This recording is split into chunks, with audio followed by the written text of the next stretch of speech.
Ipakita ko sa inyo or iparinig ko sa inyo yung quality nitong sound card at saka itong mic. Itong dalawa ay combination. Pwede kayong umorder na kasama yung microphone. Ito yung gamit natin itong Corefly na microphone na condenser mic. Ito yung partner niyang sound card. Ayan.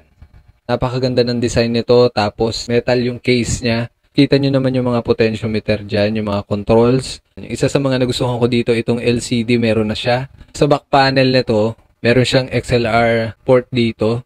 Tapos pwede ka mag-insert ng instrument dito sa may jack na to.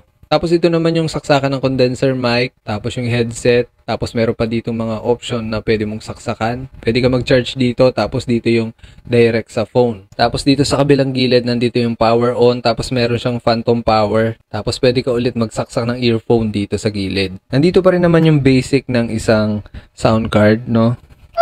Ayan yung mga sound effects.